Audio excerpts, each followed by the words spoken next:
ഞാൻ ജ്യോതികുമാർ. ഒരു 4-5 വർഷമായിട്ട് 1-2 പ്രശ്നങ്ങളായിട്ട് കണ്ടിന്യൂ ചെയ്ത് പോവുമായിരുന്നു. ഹെർണിയയുടെ പ്രശ്നമായിരുന്നു മെയിനായിട്ട് ഉണ്ടായിരുന്നു.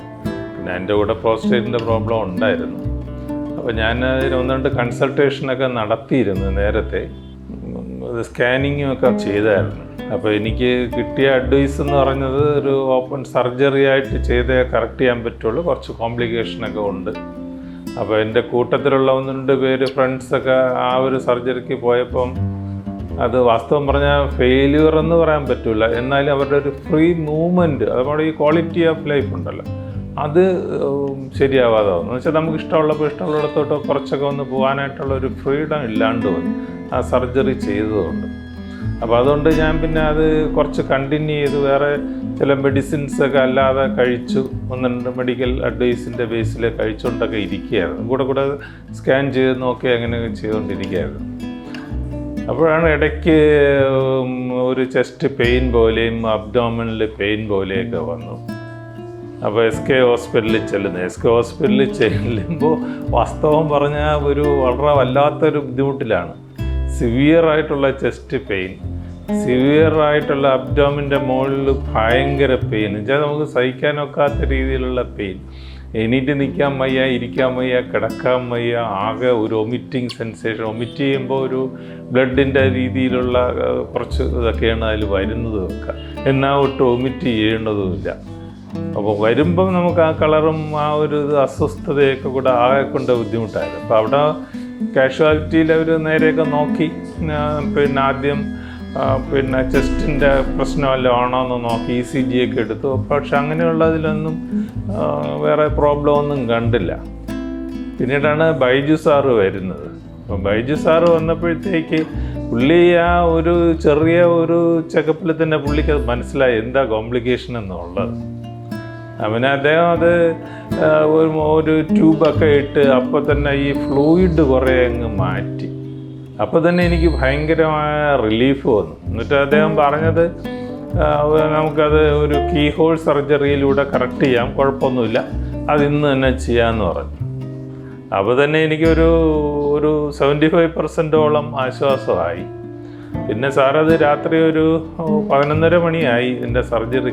എൻ്റെ കീ ഹോൾ സർജറി ആണെങ്കിലും ഒരുപാട് സമയമെടുത്തു. എന്തായാലും പുള്ളി ഒരുപാട് സ്ട്രെയിൻ എടുത്താണ് അത് കറക്റ്റ് ചെയ്തത്. പിന്നെ അവിടുത്തെ SK ഹോസ്പിറ്റലിൽ എല്ലാ ഫെസിലിറ്റിയും ഉണ്ടല്ലോ. എല്ലാ ഫെസിലിറ്റി ഉണ്ടെന്ന് പറഞ്ഞാൽ അവിടുത്തെ നേഴ്സിംഗ് സ്റ്റാഫും മറ്റുള്ള ഫെസിലിറ്റിയൊക്കെ എന്ന് പറഞ്ഞാൽ വളരെ നല്ല ഫെസിലിറ്റിയാണ്. അപ്പോൾ അതുകൊണ്ട് മറ്റുള്ള ഒരു ബുദ്ധിമുട്ടും ഉണ്ടായില്ല.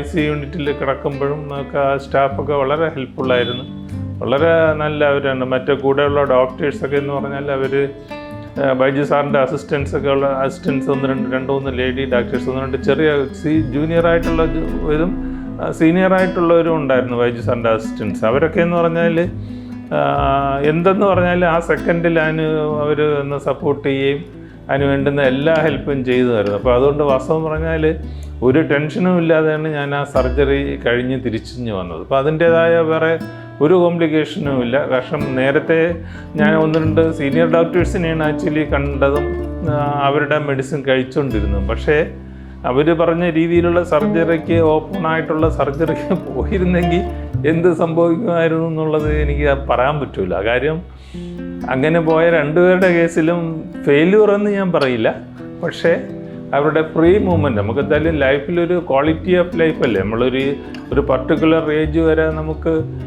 ഒരു മൂവ്മെൻറ്റും ഒന്നും വേണ്ട, നമ്മുടെ സ്വന്തം കാര്യം ചെയ്യാനായിട്ട്, അല്ലെങ്കിൽ എവിടെയെങ്കിലും ഇപ്പോൾ സ്റ്റാച്ചു വരെ പോകണം, അല്ലെങ്കിൽ ഇൻസ്റ്റിറ്റ്യൂട്ട് വരെ പോകണം, നമുക്ക് എപ്പോഴാണ് അതിന് നമുക്കൊരു പ്രിപ്പറേഷൻ ഇല്ലാതെ, വെള്ളമൊന്നും കുടിക്കാതെ തകരുതിയിരുന്ന ആ രീതിയിൽ ഇല്ലാതെ തന്നെ നമുക്കിപ്പോൾ പോകാൻ പറ്റുന്നു. അതല്ലേ ഒരു വലിയ കാര്യം, വേറെ ഒന്നും ചെയ്യാനില്ല. അതുകൊണ്ട് ബൈജു സാറിൻ്റെ ആ ഒരു ഇത് എന്ന് പറഞ്ഞാൽ എനിക്കൊരിക്കലും മറക്കാൻ പറ്റില്ല. കാരണം പുള്ളി അത്രയും ഡെഡിക്കേറ്റഡ് ആയിട്ടാണ് അത് ചെയ്തത്. പിന്നെ വേറെ ഒന്നുള്ളത്, പുള്ളിയുടെ ആ ഒരു എക്സ്പെർട്ടൈസ് അത് സമ്മതിച്ചു കൊടുത്തേ പറ്റുള്ളൂ. പിന്നെ ഒരു കാര്യം എന്ന് പറഞ്ഞാൽ പുള്ളി വന്ന് ചെക്ക് ചെയ്ത് പുള്ളിക്ക് ഒരു പ്രിലിമിനറി ഇതിൽ തന്നെ പുള്ളിക്ക് മനസ്സിലായി എന്താണ് കോംപ്ലിക്കേഷൻ, എന്താണ് പ്രോബ്ലം എന്നുള്ള പുള്ളിക്ക് ഐഡൻറ്റിഫൈ ചെയ്യാൻ പറ്റി. ആ ഒരു ഡയഗ്നോസ് ചെയ്യുന്നതിലുള്ള പുള്ളിയുടെ മിടുക്കും ആ ഒരു സർജിക്കൽ കറക്ഷൻ, കീഹോൾ വഴിയുള്ള അതിലുള്ള ഒരു എക്സ്പെർട്ടൈസും വാസ്തവം പറഞ്ഞാൽ സമ്മതിച്ചു കൊടുത്തത്. അതുകൊണ്ട് മാത്രമാണ് എനിക്ക് വേറെ ഒരു ബുദ്ധിമുട്ടും ഇല്ലാതെ കാര്യങ്ങളെല്ലാം മാനേജ് ചെയ്യാൻ പറ്റുന്നു. ഒരു നോർമൽ ലൈഫിൽ തന്നെ ഇപ്പോൾ പോകാൻ പറ്റുന്നു. അതൊരു വാസ്തവത്തിൽ ഒരു വലിയൊരു അദ്ദേഹത്തിൻ്റെ ഒരു എക്സ്പെർട്ടൈസ് കൊണ്ട് തന്നെയാണ് അത് സംഭവിച്ചത്. Okay, thank you. ജ്യോതികുമാറിന് വളരെ ഗുരുതരമായിട്ട് കാഷ്വാലിറ്റി കൊണ്ടുവരികയായിരുന്നു. അദ്ദേഹത്തിന് കുടലിനൊരു തടസ്സമുണ്ടായിട്ട് ഛർദിയും വയറുവീക്കവും വയറുവേദനയുമായിട്ടായിരുന്നു കാഷ്വാലിറ്റി കൊണ്ടുവരുന്നത്. വളരെ ഗുരുതരമായിട്ടുള്ളൊരു അവസ്ഥയിലും ആയിട്ടാണ് കൊണ്ടുവന്നത്. BP ഫോളൊക്കെ ഉണ്ടായിട്ട് ആണ് കൊണ്ടുവന്നത്. അപ്പോൾ ഞാനത് കാഷ്വാലിറ്റി കാണുമ്പോൾ അദ്ദേഹത്തിന് ഒരു അടിയന്തര ശസ്ത്രക്രിയ വേണ്ടതുണ്ടെന്ന് നിഗമനമുണ്ടാക്കുകയും അടിയന്തര ശസ്ത്രക്രിയ ചെയ്യുക. അപ്പോൾ അദ്ദേഹത്തിന് പണ്ട് കുറേ കാലമായിട്ട് ഒരു ഹെർണിയ ഉണ്ടായിരുന്നു. അപ്പോൾ ഹെർണിയ അദ്ദേഹം കുറേ കാലമായിട്ടത് ആരെയും കാണിക്കാതെ കൊണ്ട് നടക്കുകയായിരുന്നു. പക്ഷേ ഒരു ഘട്ടത്തിൽ ആ ഹെർണിയ എന്ന് പറഞ്ഞാൽ കുടലിറക്കം എന്ന് പറയും. കുടലിറക്കം എന്ന് പറയുന്നത് നമ്മുടെ മടിഭാഗത്ത് മസിലുകൾക്ക് വീക്ക്നെസ് ഉണ്ടായിട്ട് കുടൽ അതുവഴി പുറത്തേക്ക് വരുന്ന സംഗതിക്കാണ് ഈ ഹെർണിയ എന്ന് പറയുന്നത്. അങ്ങനെ ഉണ്ടാകുമ്പോൾ ഈ കുടലിന് ചില ഘട്ടങ്ങൾ അതിന് ട്വിസ്റ്റ് ഉണ്ടാവുകയും അതിന് ട്വിസ്റ്റ് ചെയ്തിട്ട് അതിൻ്റെ രക്ത ഓട്ടം നഷ്ടപ്പെടുകയും ചെയ്യുന്നൊരവസ്ഥയാണ്. അതിന് സ്ട്രാങ്കുലേഷൻ എന്നാണ് പറയുന്നത്. അങ്ങനെ സ്ട്രാങ്കുലേറ്റഡ് ആയിട്ടുള്ളൊരു കണ്ടീഷനിലായിട്ടാണ് കൊണ്ടുവന്നത്. നമ്മൾ ലാപ്രോസ്കോപ്പി ചെയ്തു. ലാപ്രോസ്കോപ്പി ചെയ്ത് നോക്കിയപ്പോൾ ഉണ്ട് കുടലിൻ്റെ ഈ രക്ത ഓട്ടം നമുക്ക് തിരിച്ച് കിട്ടാം എന്നുള്ളൊരവസ്ഥയിലായിരുന്നു. അപ്പോൾ ലാപ്രോസ്കോപ്പി വഴി അത് കണ്ടുപിടിക്കാൻ പറ്റുള്ളൂ.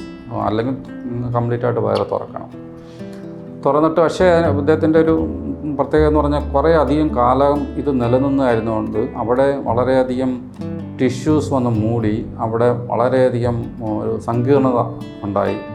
അതിനെയൊക്കെ ആ ഏരിയയിൽ നിന്നും മറ്റ് അവയവങ്ങൾക്ക് കേടുണ്ടാകാതെ ഈ കുടലിനെ അവിടെ നിർത്തി വരുത്തി വയറ്റിനുള്ളിലോട്ട് ഇടുന്നത് ശ്രമകരമായിരുന്നു. അങ്ങനെ ഇട്ടതിന് ശേഷം ഈ ഹെർണിയ പാർട്ട് നമ്മൾ ഡീൽ ചെയ്യുകയും വളരെ ഭംഗിയായിട്ടത് കൈകാര്യം ചെയ്തു. അദ്ദേഹം ഇപ്പം നോർമൽ ജീവിതം നയിക്കുകയാണ്.